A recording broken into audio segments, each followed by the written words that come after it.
नमस्ते दोस्तों, मेरा नाम नितेश कटारिया है और मैनेजमेंट लेसन्स के इस YouTube चैनल में आपका हार्दिक स्वागत है। दोस्तों, मेरे इस YouTube चैनल में मैं कुछ business management, sales and marketing, digital marketing, motivational stories और लीडरशिप स्टोरीज का वीडियोस शेयर करता हूं। शायद आपने कुछ वीडियोस देखे होंगे और उनको आपने पसंद किया होगा। दोस्तों, आज के इस वीडियो में मैं आपके साथ शेयर करना चाहता हूं कुछ ऐसे स्टोरीज, कुछ ऐसे व्यक्तियों के बारे में जो अपने जीवन के इनिशियल फेज में फेल हुए हैं, लेकिन उस फेलियर से उन्होंने बहुत कुछ सीखा है और उस फेलियर्स को स्टेपिंग स्टोन बना के वो जिंदगी में आगे बढ़े हैं। तो दो स्टोरीज मैं आपके साथ शेयर करूंगा, दो डिफरेंट पर्सनालिटीज जो कि अलग अलग फील्ड से हैं, उनके बारे में बताऊंगा आपको मैं। पहले व्यक्ति स्पोर्ट्स से रिलेटेड है, वो क्रिकेट से ताल्लुक रखते हैं, क्रिकेटर हैं। इस क्रिकेटर ने 1990 में जब वो 20 साल के थे, अपना पहला टेस्ट मैच उनको खेलने का मौका मिला इंडिया के सामने। और उस टेस्ट मैच में जब वो उतरे, जब 7वें नंबर पे उतरे थे वो, और जब उन्होंने खेले, जब फर्स्ट इनिंग उन्होंने खेली तो फर्स्ट इनिंग में उनका स्कोर था 0। और जब वो सेकंड इनिंग में खेलना शुरू किया उन्होंने, तो उस सेकंड इनिंग में भी उन्होंने 0 रन बनाए। तो दोनों पारियों में, दोनों इनिंग्स में 0 बनाने के कारण सिलेक्टर्स ने उनको टीम से निकाल दिया, लेकिन वो निराश नहीं हुए। डोमेस्टिक क्रिकेट में वो खेलते रहे, उन्होंने अच्छे रन बनाए और सेंचुरीज, डबल सेंचुरीज वो मारते रहे। सिलेक्टर्स की अगेन उन पे निगाह पड़ी, लेकिन 21 महीने बाद उनको वापस एक मौका दिया गया। टीम में उनका सिलेक्शन हुआ और टेस्ट मैच खेलने का मौका मिला। इस बार उनको ऑस्ट्रेलिया के सामने खेलने का मौका मिला। सेकंड टेस्ट में जब उनको मौका मिला तो शायद उन्होंने जो फर्स्ट टेस्ट मैच था उससे बेहतर प्रदर्शन किया। सेकंड टेस्ट में की पहली पारी में उन्होंने अगेन 0 रन बनाया और दूसरी पारी में उन्होंने केवल 1 रन बनाया। अगेन सिलेक्टर्स ने उनको टीम से निकाल दिया, लेकिन वो लगे रहे, डोमेस्टिक क्रिकेट में वो खेलते रहे, रन बनाते रहे, नेट पे प्रैक्टिस करते रहे, डिसिप्लिन में अपने हिसाब से काम करते रहे। सो नई टेक्निक में अपना उन्होंने जोड़ दिया, लर्निंग पे जोड़ दिया, कोचिंग उन्होंने की और बहुत मेहनत करने के बाद में अगेन सेलेक्टर्स का विश्वास उन पे गया। सेलेक्टर्स ने उनको सोचा कि वापस एक उनको मौका देना चाहिए और 17 महीने के बाद वापस एक उनको मौका मिला और टेस्ट मैच में उनका सिलेक्शन हुआ। अगेन जब वो खेलना शुरू किया, first inning 0 run, second inning 0। वापस सेलेक्टर्स ने उनको निकाल दिया, क्योंकि उस इंटरनेशनल लेवल पे उनको लगा कि इस क्रिकेटर का टेम्परामेंट नहीं है, वो इंटरनेशनल क्रिकेट खेलने के काबिल नहीं है, तो उन्होंने उसको वापस टीम से निकाल दिया। लेकिन इस खिलाड़ी ने हार नहीं मानी, खेलता रहा। अगेन हर बार वो टेस्ट, जो डोमेस्टिक जो क्रिकेट होता है या डोमेस्टिक जो टूर्नामेंट्स होते हैं, उसमें काफी अच्छा प्रदर्शन किया, काफी रन बनाए। सिलेक्टर्स ने वापस एक बार उसको सोचा कि इसको मौका दिया जाए, लेकिन इस बार उसको मौका आया 3 साल बाद। मतलब जो पहला टेस्ट मैच उन्होंने खेला था 1990 में, और उसके बाद 1996 में उनको 4th टेस्ट खेलने का मौका आया। लेकिन इस बार इस खिलाड़ी ने मौका नहीं गंवाया और वो लगातार रन बनाते गए। इस खिलाड़ी का नाम है मरवन अट्टापट्टू। इस खिलाड़ी ने न केवल 6 दोहरे शतक लगाए, 16 सेंचुरीज बनाई और टेस्ट क्रिकेट में 5000 से ज्यादा रन बनाया। इस खिलाड़ी की हैसियत उतनी ही है जैसी इंडिया में राहुल द्रविड़ की है। ये भी द वॉल के नाम से जाना जाता है श्रीलंका में। इन्होंने इसके बाद में कैप्टेंसी की, वो श्रीलंका टीम के कप्तान बने और रिटायरमेंट होने के बाद में वो श्रीलंकाई टीम के कोच भी बने। तो आप ये देखिए कि 6 साल में जिस शख्स ने केवल 1 रन बनाया, लेकिन वो लगातार अपनी जो गलतियां थी, जो अपनी कमियां थी, उसको सुधारते रहे और अल्टीमेटली वो श्रीलंकाई क्रिकेट टीम के एक ऐसे महान व्यक्ति या महान क्रिकेटर बने जिनका नाम आज भी सम्मान से लिया जाता है। दोस्तों, दूसरा जो मैं स्टोरी सुनाना चाहता हूं वो बिजनेस की दुनिया से है, वो बिजनेस वर्ल्ड से है। इस व्यक्ति ने जब वो प्राइमरी स्कूल में थे, जब वो मिडिल स्कूल में थे और जब कॉलेज में थे, वो हर बार 2-2 बार फेल हुए।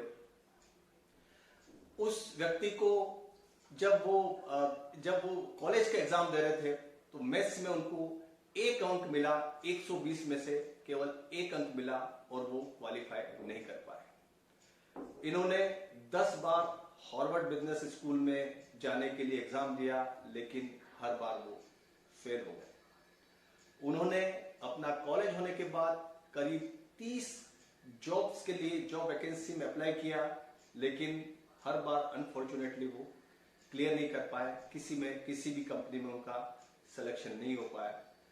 और तो और जब KFC ने अपना वहां पे आउटलेट खोला तो KFC ने 24 लोगों को इंटरव्यू के लिए बुलाया था।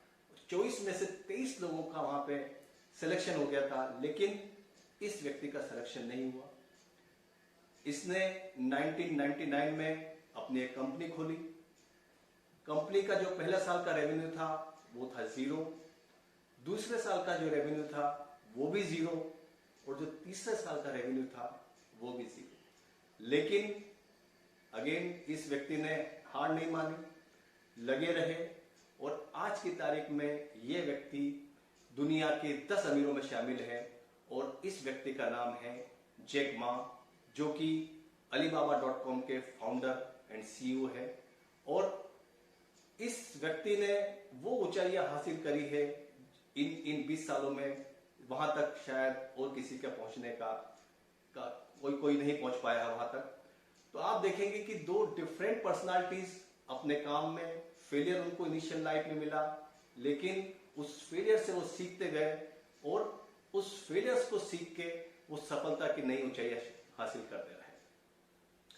दोस्तों, सफलता और असफलता ये जिंदगी के हिस्से हैं। जरूरी नहीं कि जो भी आप काम करें उसमें आपको सफलता ही मिले। कई बार हमको असफलता का सामना करना पड़ता है, लेकिन उन असफलता या फेलियर से हम क्या सीख रहे हैं, दैट इज मोर इम्पोर्टेंट। एक किसी बहुत बड़ी कंपनी के जब CEO से ये पूछा गया कि साहब, जब आप अपनी कंपनी में जो ऊंची पोजीशंस पे आप हायर करते हैं, वाइस प्रेसिडेंट हायर करते हैं, सीनियर वाइस प्रेसिडेंट लोगों को हायर करते हैं और उनको आप कई इन करोड़ आप उनको जो है सैलरी देते हैं, 5 करोड़, 7 करोड़, 10 करोड़ रुपए की सैलरी आप देते हैं, तो आखिरकार आप उनसे इंटरव्यू में पूछते क्या है? क्योंकि डेफिनेटली इस पोजीशन पे जो अप्लाई कर रहा है उसकी क्वालिफिकेशन में कोई क्वेश्चन मार्क नहीं होगा। वो हो सकता है कि हार्वर्ड या ऑक्सफोर्ड या किसी और अच्छी यूनिवर्सिटी से MBA किया हुआ होगा, बहुत अच्छी किसी कंपनी में ऑलरेडी काम कर रहा होगा, उसका जो मैनेजमेंट का जो है वो बहुत अच्छा मैनेजमेंट करता होगा, उसका टीम मैनेजमेंट होगा वो बहुत अच्छा होगा और बिजनेस की पकड़ डेफिनेटली होगी, तभी जाके वो किसी कंपनी में उस पोजीशन पर होगा और आप उसको 8 या 10 करोड़ रुपए की सैलरी देने के लिए बुला रहे होंगे। तो आखिरकार आप उस लेवल पे उस व्यक्ति से क्या पूछते हैं इंटरव्यू में? क्योंकि बाकी सबको तो आपको मालूम है कि वो क्वालिफाइड है और कैपेबल है। सो आखिर आप इस इंटरव्यू में जब 1 घंटे या आधे घंटे या 2 घंटे का इंटरव्यू होता है तो उसमें आप क्या पूछ के उसको सेलेक्ट करते हैं? तो CEO ने बड़ा अच्छा जवाब दिया। उनका ये कहना था कि साहब, हमको मालूम है कि जो हमारे पास उस लेवल पे बंदा आ रहा है वो बहुत क्वालिफाइड है, उसको बिजनेस का बहुत अच्छा नॉलेज है, उसको मैनेजमेंट का बहुत अच्छा नॉलेज है, लेकिन हम उससे केवल एक बात पूछते हैं कि साहब, आपके जो बिजनेस, आपका जो करियर है, आपका 15 साल, 20 साल, 22 साल, 25 साल का जो करियर है, प्रोफेशनल लाइफ है, उसमें आपको कभी असफलता मिली है क्या? या आपने जो भी डिसीजन लिए हैं वो डिसीजन में आपको सफलता नहीं मिली है और आप उसमें फेल हुए हो, तो आप उस फेलियर को डिस्क्राइब करिए। और इस फेलियर्स को डिस्क्राइब करके आपने उस फेलियर से क्या लर्निंग किया है और वापस आपने उस सीख के वापस आपने जो है उसको एक नए मकाम पे आप लेके आए हैं या नहीं आए हैं, या उसके लिए आपको क्या करना पड़ा, ये हमारे लिए इंपॉर्टेंट है। क्योंकि अगर आप सफलता के सीधे आप चले जा रहे हैं तो आप कभी हो सकता है जिंदगी में कभी असफलता मिले या बिजनेस फेवर में नहीं हो, उस समय आप हो सकता है हताश हो जाए, आप निराश हो जाए और आप हमारी कंपनी के लिए काम नहीं कर पाए। तो अगर आपको वो फेलियर हैंडल करने का टेक्निक मालूम है, अगर आपने उस फेलियर को अच्छी तरह से हैंडल किया है, तो हो सकता है फ्यूचर में अगर इस कंपनी में भी किसी तरह का कुछ प्रॉब्लम हो, कुछ फेलियर हो, कुछ, क्योंकि business always is uncertain, business में कुछ सर्टेनिटी नहीं रहती है। देयर आर मेनी रीजंस उसके कारण से जो बिजनेस में डिस्ट्रप्शन आ सकता है। तो अगर आपने उस फेलियर को से सीख कर, उस फेलियर से लर्निंग करके आपने वापस उसको एक नया मुकाम स्थापित किया है तो बहुत अच्छा है। तो हम उस फेलियर से क्या सीखा है, हमारे लिए ये इंपॉर्टेंट है। उसने फेलियर को कैसे हैंडल किया है, क्योंकि जिंदगी में सफलता को हैंडल करना भी उतना ही डिफिकल्ट है जितना कि असफलता को हैंडल करना, और दोनों जो चीजें हैं वो बहुत इंपॉर्टेंट है। तो जिंदगी में आप देखते हैं कि फेलियर्स आएंगे, आप उस फेलियर्स से क्या सीखते हैं, फेलियर्स के लिए क्या लर्निंग करते हैं, वो इंपॉर्टेंट है। आप नया आप सीखते रहेंगे उन फेलियर्स तो डेफिनेटली आपको जिंदगी में सफलता मिलेगी, आप सफलता के नए मकाम स्थापित करेंगे।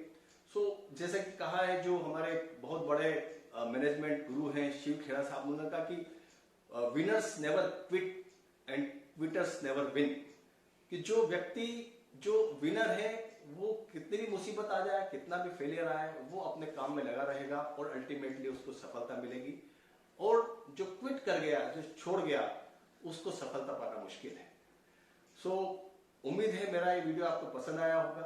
अगर आपको वीडियो पसंद आया हो तो आप इसको लाइक करें, इसको शेयर करें और मेरे इस YouTube चैनल को सब्सक्राइब करें। Thank you very much.